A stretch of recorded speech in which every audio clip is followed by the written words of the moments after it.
Welcome to the Covenant Podcast. The Covenant Podcast exists to equip listeners with theological content from a 1689 Baptist perspective. We are on the Man of God Network, brought to you by Covenant Baptist Theological Seminary.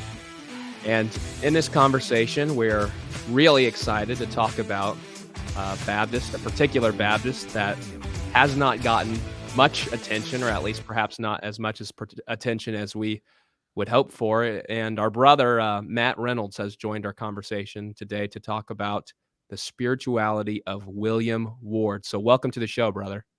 Thank you. Yeah, as I mentioned in our introduction here, the Covenant Podcast, exists to equip listeners with theological content from a 1689 Baptist perspective. And as you know from listening to our show, if you do, we like to accomplish that by looking at Calvinistic Baptists from the past and the way that the Lord has used them to build his church in a tradition that we think is faithful to the scriptures. So in this conversation, we want to talk about William Ward and how the Lord used him and what his life can teach us. But before we jump right into that subject, we want to introduce again Matt Reynolds to our show, and we'll do so by asking you, brother, can you introduce yourself to our audience? And as you do, will you include your interest in studying William Ward? Sure. So my name is Matt Reynolds, and I'm the husband of Shannon Reynolds, now for 27 years by God's grace, 27 and a half, father of Noel and Hallie Reynolds, ages 20 and 17. And as we would in India, I'll mention my parents' names as well. Son of Marvin and Jeannie Reynolds of Somerset, Kentucky, where I grew up. Did undergrad work in social work at Morehead State University, graduating in 96. Had a few years of normal jobs after that before God called us into vocational ministry in general and overseas missions in particular. That led to time at Southern, working on an MDiv to prepare to go overseas, and finished that degree while overseas. We served, my wife and I, and our youngest daughter first, and our second daughter. We served for 9 years in South Asia with the IMB. And after that, we're back for about 3 years, and then returned for 4.5 years with another sending agency called Pioneers, still in South and Southeast Asia. Toward the end of that time was in leadership, watching over teams in 3 different countries. And along the way, toward the end of there, began work on my PhD on the spirituality of William Ward, in biblical spirituality, but writing on the spirituality of William Ward. And then we returned to the States February 2020 and began serving as executive director of Refuge International at that time. Well, Matt, thank you so much for that introduction and for taking the time to join us on today's show. It sounds like the Lord has done some incredible work in your life and has taken you to many places in your efforts to serve him well. So we're very excited to hear you talk about another topic that you have some expertise in, and that is the topic of William Ward, particularly his spirituality. And I just wonder if you'd be willing to tell us a little bit more about what led you to study Ward in the first place. You've ultimately allowed your studies to provide an opportunity to write a book on William Ward. And during our time before our discussion, you mentioned how there's not a whole lot of interest in him. So maybe to help facilitate some of that interest, would you be willing to first tell us what led you to study Ward, what led you to write a book about him, and then who do you wish to impact through your writings and your studies on Ward?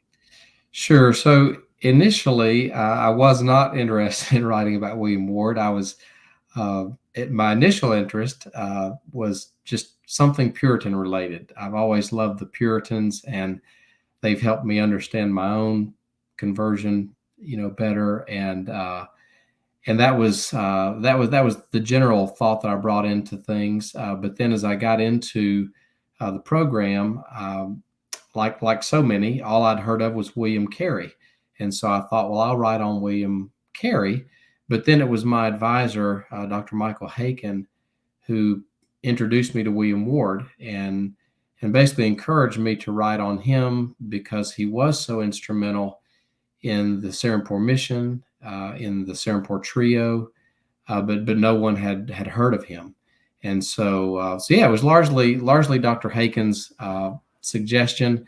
But as I studied more about William Ward and got to know him, I'm really glad that I was able to write about him even more than William Carey and Joshua Marshman, the other members of the Serampore trio.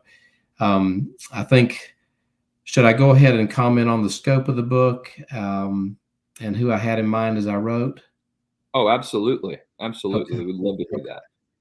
So I guess the reason I focused on the spirituality of William Ward was partly the degree. My degree is a PhD in biblical spirituality. And so those degrees tend to focus either on spirituality, as taught in a biblical text or as illustrated in a particular person, in church history. And so mine's the latter. And the interest, though, in William Ward in particular, and I guess even William Carey, is a bit personal because we served in India, specifically in Kolkata, and Serampore is just 12 miles upriver, up the Hooghly River from Kolkata. And so the place that I was reading about, and of course, I'd already heard of William Carey. I'd already visited Serampore College. I'd visited the archive library, the museum there. I'd seen the artifacts. This was very real to us, and we worshiped in our first term in Carey Baptist Church that was founded by these three in 1809. Later, I would have the privilege of supplying the pulpit there for a year in around 2016, 17. And so it was really kind of dreamlike, really, to be able to research someone and read about his life, 200 years ago, that was doing similar work among similar people, and even recognize street names that he mentioned. It was just really fascinating. So that was kind of the connection, with the missions aspect of what he did and his spirituality. Let me define just a little bit that word spirituality, because I think it's a very popular term these days, and a lot of people you meet would describe themselves as spiritual, even though they might not be particularly religious or devoted to any particular religion. And so I used it, and I think in the program it was used basically to denote someone's piety or how someone lives out his or her faith.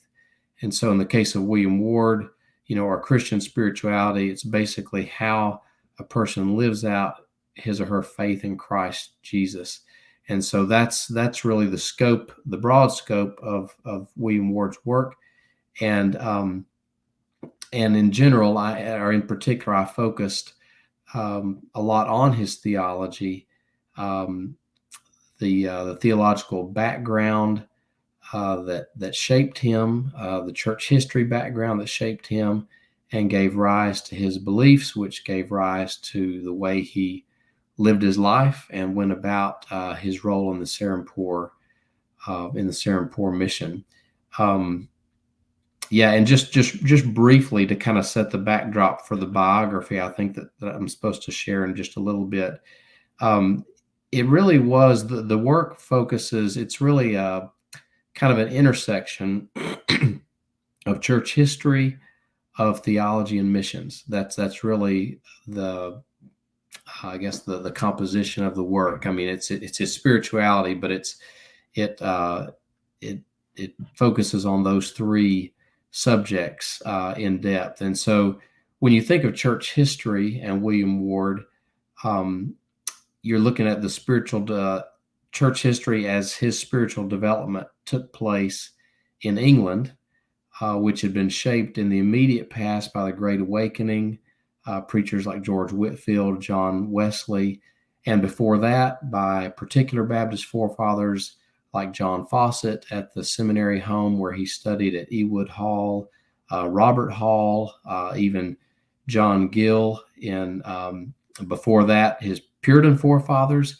And most notably, the biggest influence on him was probably Jonathan Edwards in America.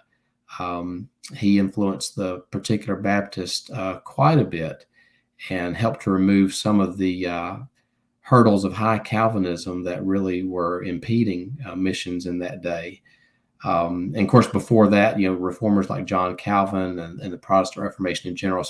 So really, it's impossible to consider William Ward's spirituality apart from church history. And I guess the most immediate context would have been the high Calvinism of Particular Baptist that really did not see missions as something that was even necessary because of their theological framework. So theology as well. He was from a dissenting, nonconformist background, so that was part of his heritage as well. So he shared kind of a common bond with other dissenters, whether Presbyterian or Congregationalists, that did not feel they could worship in accordance with the dictates of the Book of Common Prayer of the Church of England.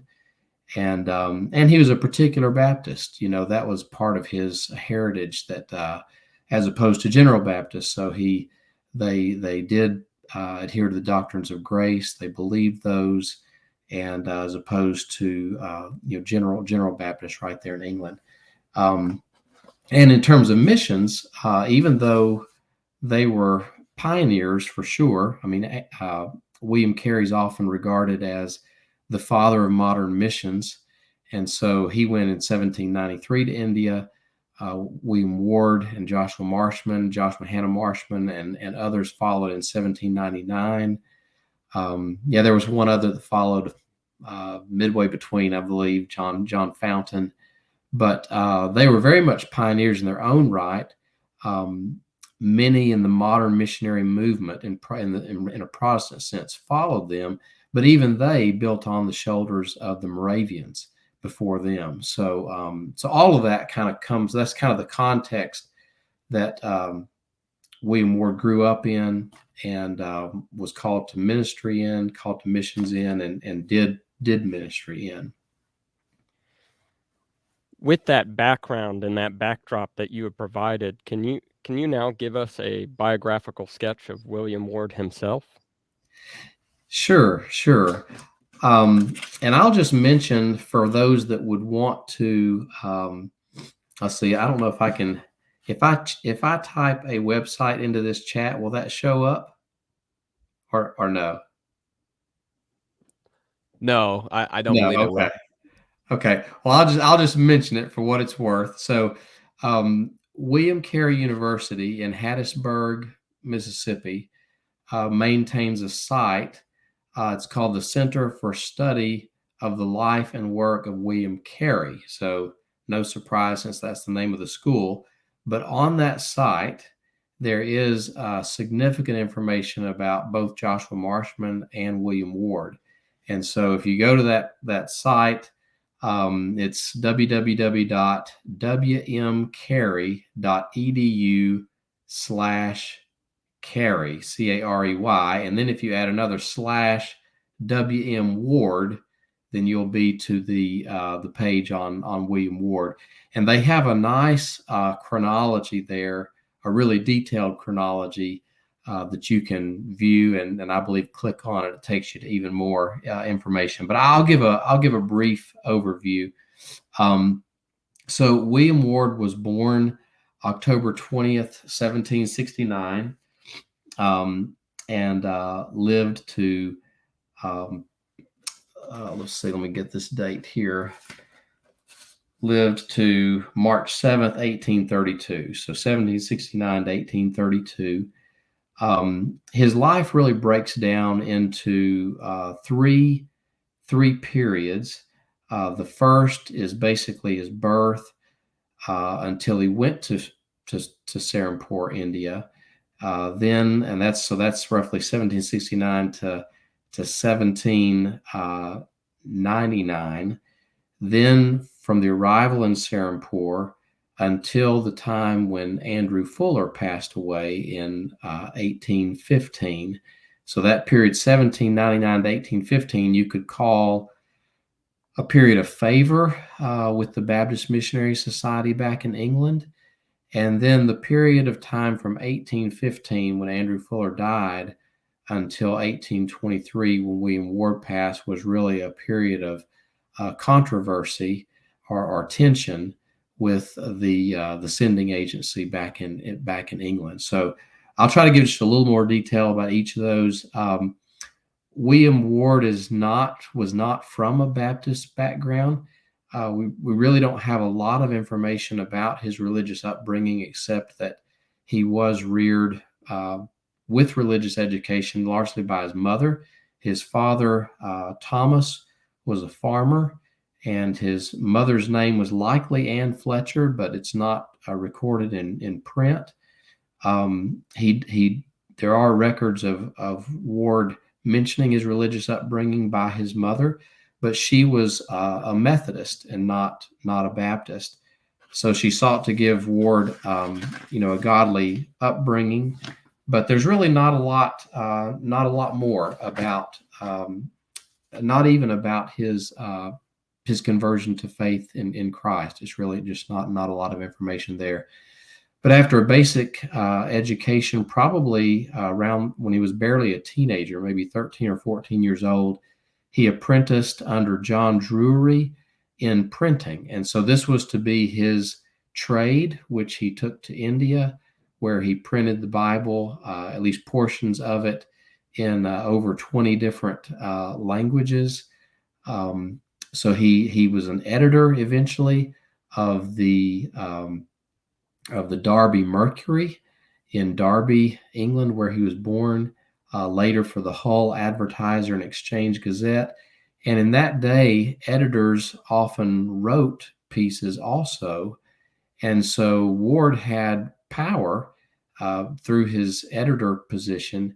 And he also, kind of being from dissenting stock, he really sympathized with those that were speaking out against the government, that were speaking up for free speech, that lobbied for a free press that could critique the government. And that got him in trouble. And there's, again, not a lot of detail about kind of what caused him to start attending a Baptist church and to start preaching in villages. But it seems like it was, at least in part, a close scare that he had. A piece that he had written for his newspaper was published in a national periodical called the Morning Chronicle. And the editor of that paper was actually put on trial for the article William Ward had written. So that man was acquitted, but it could have gone badly. It could have landed Ward in jail even. And so he just kind of, his work as an activist and a printer just kind of fades into the background. You don't read a lot more about it. But you do see around 1795, Ward becomes involved in a Baptist church on Salthouse Lane. There's some dispute about whether it was at that place or George Street, I think it was, but he was later baptized. Again, not a lot of detail there. 1796, he began preaching in villages there, kind of itinerant preaching. And someone heard of his labors, offered to sponsor him for theological education, and then he went to kind of a home seminary that was led by Reverend John Fawcett at Ewood Hall. And then somewhere along the line, he meets William Carey, and there's just a brief mention of this in the one work, really, that was written.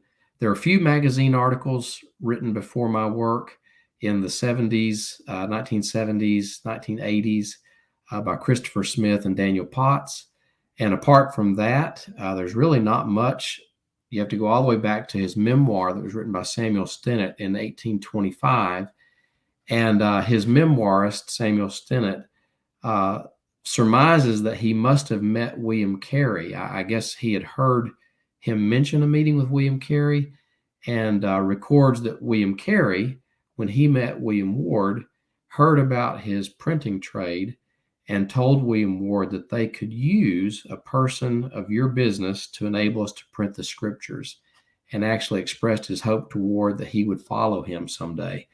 And so fast forward to 1798, 99, a member of the Particular Baptist Missionary Society visited Ewood Hall, and apparently Ward's heart was touched, was stirred, and he was eventually appointed as a missionary through the Particular Baptist Missionary Society in 1799 in May, and just 17 days later set sail for India, and then I think October 1799 landed in Serampore, India. And so that's kind of the first period of his life. The second period, I'll try to be a little more briefer here, but you don't read a lot more about print, his activism per se. A little bit, he did speak up against the practice of widow burning, the Hindu practice of widow burning, sati. He spoke up against that. But really, the legacy that he had in Serampore was one of mission administrator, peacemaker, pastor, mentor. He mentored a lot of the, because he went single, so he was single at first. He eventually married John Fountain's widow, who had gone before him, and he passed away, I believe, shortly after Ward arrived. So he married his widow, Anne, and and he was a mentor to a lot of the children of the missionaries, a lot of the sons of William Carey and Joshua Marshman and others. He, of course, ran the printing press, and in that role, he printed what they called paper missionaries. So their typical work at that time was that they would print these paper missionaries, these tracts. They would go out into the villages surrounding Serampore, and even sometimes take river trips further into the hinterland, and they would preach the gospel and hand out tracts. And of course, initially, a lot of time spent learning language. And the Serampore mission was really funded by the sale of literature, especially when Ward would do print jobs for the East India Company and the government there in Calcutta, and through Joshua Marshman's educational work, and then through William Carey's employment as a professor in the Civil Service College at Fort William. So that continued, roughly up until 1815. And when you read about it, it was just a grueling schedule. I mean, it was in the print shop all week, a community life at the mission where they held each other accountable. They took church very seriously. Then on the weekends, they were, preaching multiple times a day in English, in Bangla, in Serampore, in Calcutta. You almost get tired reading about it. It was just, and of course, personally, I knew the heat and the mosquitoes and all the things that are part of life there. It was not easy, and but that was and William Ward eventually adopted one child that had been fathered by John Fountain before his death. He adopted him, and they had other children, other daughters after that.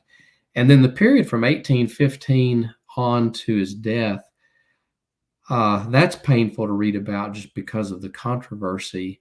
And that wasn't the focus of my dissertation, so I'm not as well studied about that period of time. But it is painful because unlike today, where you can resolve a conflict more quickly because of email or phone calls, they didn't have that then, and it took months for post to reach England and to receive a reply to India. So half a year or more would go by as they tried to hammer out who had jurisdiction of property. And yeah, so that was kind of a sad time when the original rope holders, if you will, began to die off, who knew Carey, Ward, Marshman personally, and basically trusted them. They didn't need documents drawn up in writing about who owned the property and things like that. But after some of those passed away, and especially Andrew Fuller, a new generation rose up that began to question everything, and more junior missionaries that were jealous, really, of Carey, Marshman, and Ward were accusing them. And it's really sad to read about. And eventually Ward, toward the end of his life, makes a trip back to England and even to America to drum up to both to defend the work that they were doing in Serampore, and also to drum up support for the mission and for the new college that they were trying to start. So that's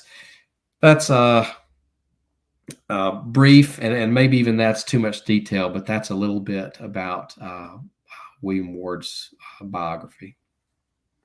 No, thank you for that, brother. That's, I think, exactly what we were looking for. This is the type of material that we are definitely interested in as co-hosts, and I think our audience is too, because into our episodes on obscure Baptists.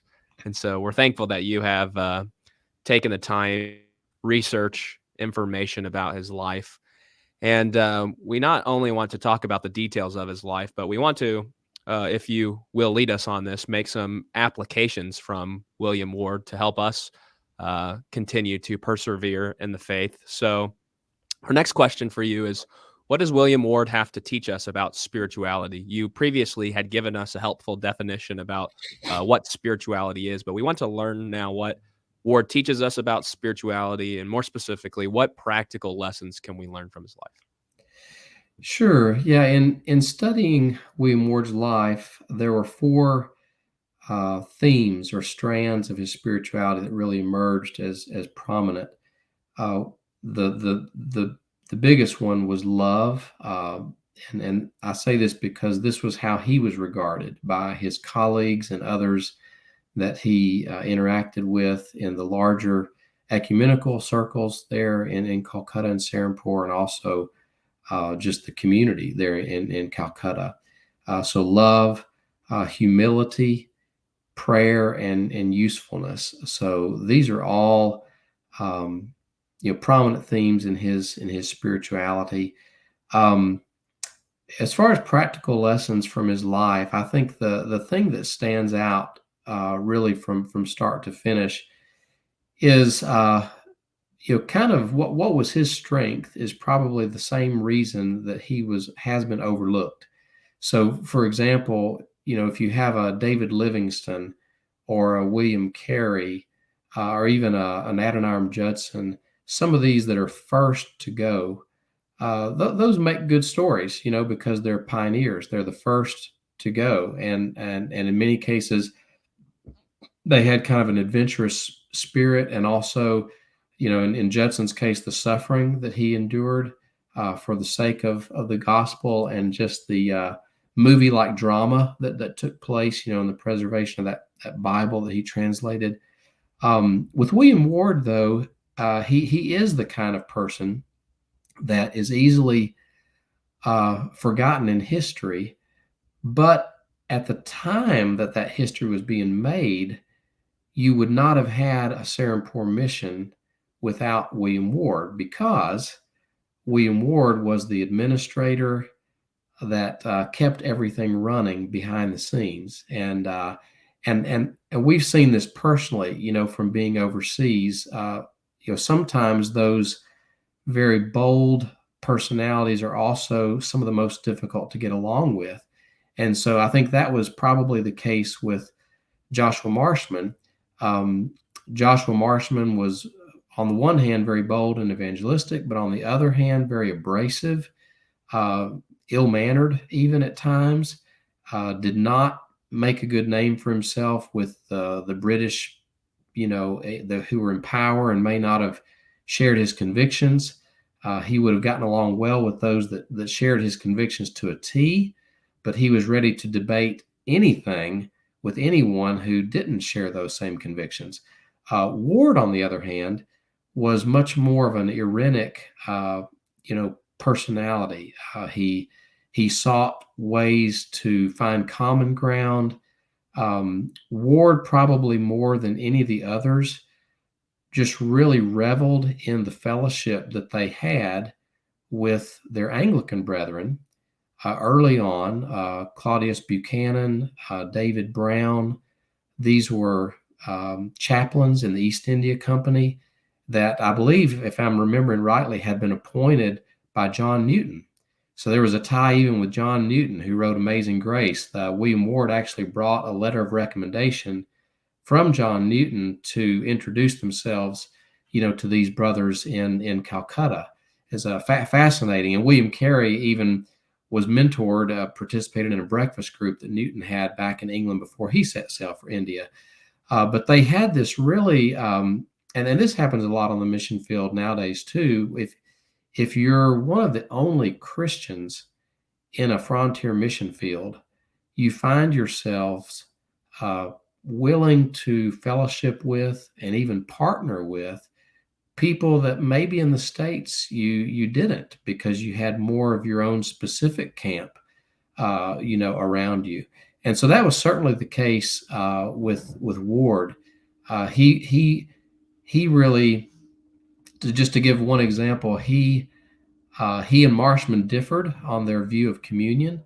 Marshman, and like Andrew Fuller, was more convicted that communion should be closed, which would have meant only Baptists would participate in that communion. Only, but Ward pushed for and enjoyed open communion with these Anglican brothers there in Serampore, and the times of prayer that they shared. Now, as more of the Anglican stripe and more of the Baptist stripe and others began to arrive, you see a lessening of that, later.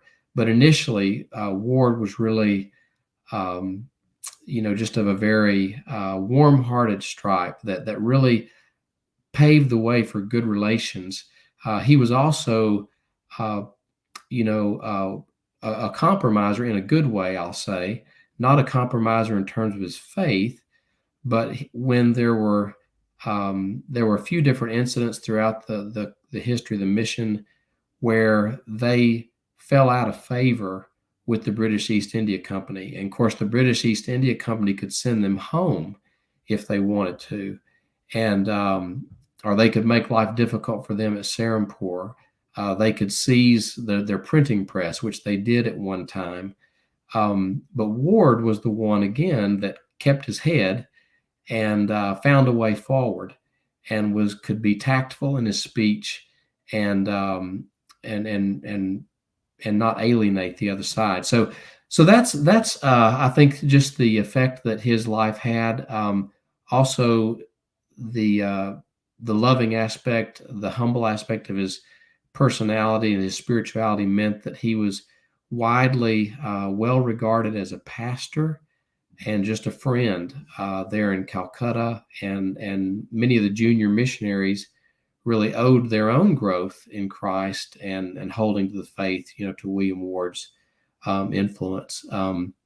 So I think maybe I'll just try to wrap up this section and just say that I think he teaches us, he reminds us that some spiritual gifts that are overlooked, like administration, for one, it is in Scripture, it is a spiritual gift.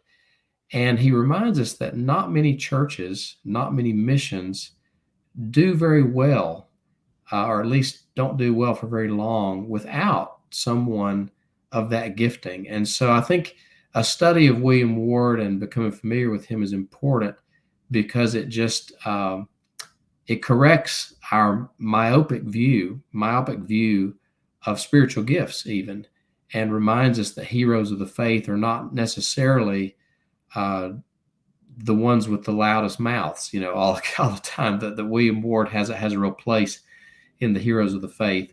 Also, another thing that really stands out is the value of friendship. because he was a more of a peaceful mind, he had friends, across many friendships across the aisle, so to speak. I mean, in the Anglican camp, in the Baptist camp, he enjoyed a sweet friendship with the Presbyterian captain of the ship that sympathized with them and took them from England to India, and they saw each other at times after that. He enjoyed communion with him on board the Criterion, even while Marshman was hesitant to do that. So the value of friendship, I think, stands out with William Ward, and you see that in the funeral sermons that were preached at his funerals. And just love covers over a multitude of wrongs. I mean, even within the trio, it's remarkable that these three men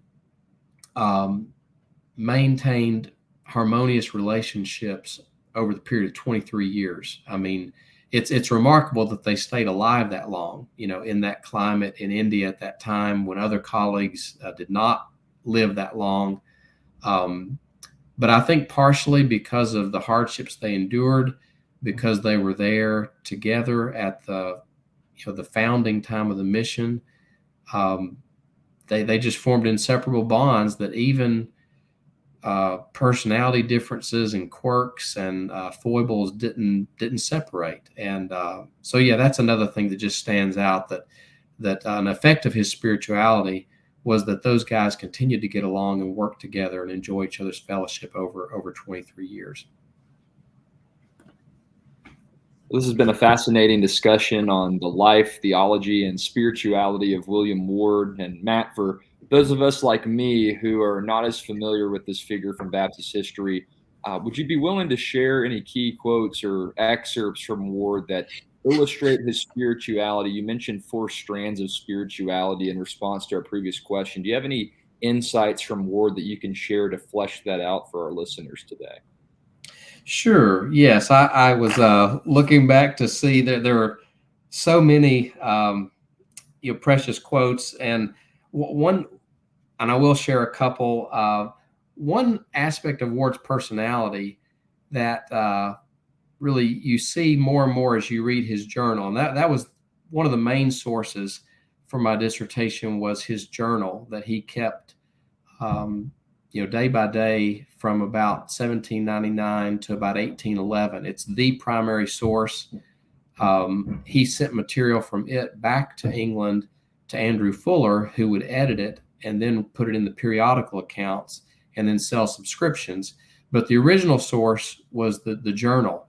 And then Daniel Potts, the Australian scholar, transcribed that whole journal, and it's available now on microfilm.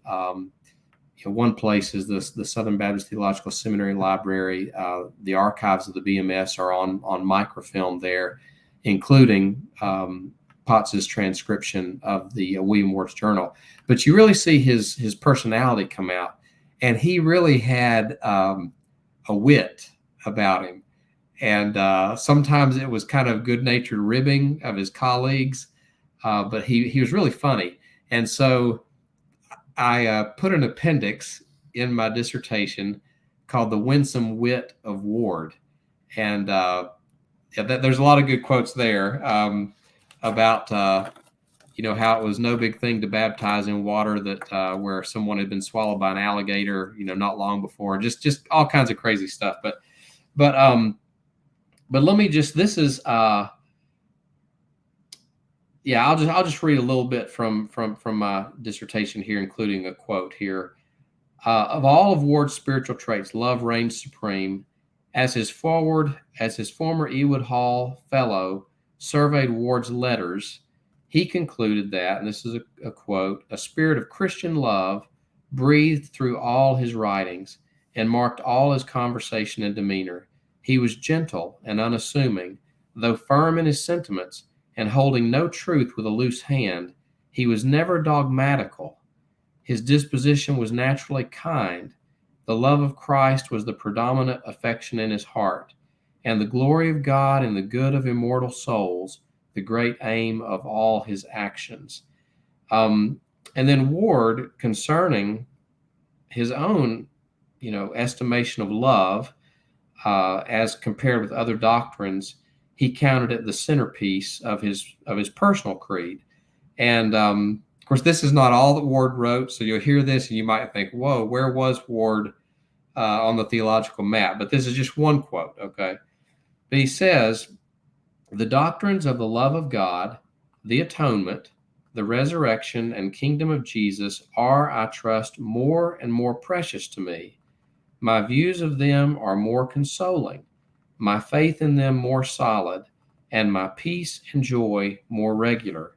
Yet I can part with the dogmas of enthusiasts, with the creeds of bigots, with the utmost ease. If I were asked for my creed, I could soon give it. God is love. If God so loved the world, we ought also to love one another. Were I going to establish a church, I would have such a creed as this.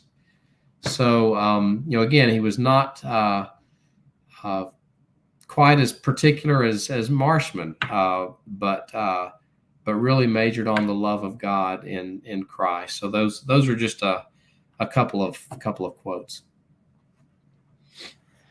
Matt, we truly appreciate all that you've shared with us about William Ward and his life, his spirituality, and really just the encouragement that his life and ministry really ought to give to all of us. With that being said, what final encouragements do you have related to Baptist history, William Ward in particular, or anything else that you would like to share with us and our audience? Yeah, if Lord willing, this book's going to be published by Chesed and Emmett, publisher in Canada.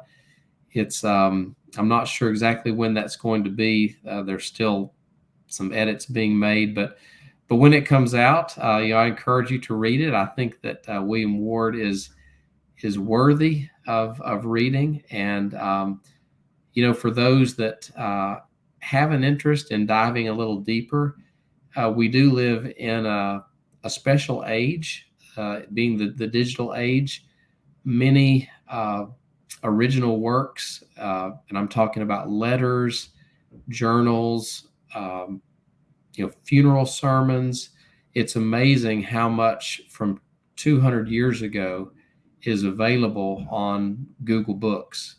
You can access it. You can read about it, and reading the letters and sermons from that time period, you just it's refreshing to see how deeply they thought, how thoroughly and perspicuously they expressed their convictions, and even in correspondence, how warm was the correspondence between grown men, for example. And I just came away realizing that we just don't see that. We don't have that kind of correspondence anymore in emails, for example. It's almost like the medium has changed the discourse as well. And I guess just a general encouragement to check out works like that.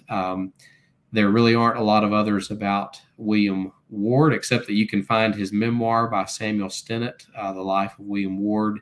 You can find another key work on Google Books that otherwise is you have to go to Seminary to purchase it, but it is available online, Google Books, The Life and Times of Carey, Marshman, and Ward. That also is a great, one of the earliest works regarding the Seminary mission, and talks a lot about William Ward. There's a need to rediscover those, and also just to be mindful that at any period in church history, God's working not only in the big heroes we've heard of, but in silent and maybe more quiet guys like William Ward that we haven't heard of. Amen. We have been speaking with Matt Reynolds about the spirituality of William Ward and the work that he has written and will at some point in time be published by Chesed and Emmett. I encourage you and my co-host encourage you when it is published to go pick it up and read it, as we likely will. Again, Matt, thank you for coming on the Covenant Podcast. Thank you. And to our listeners, we wish you grace and peace.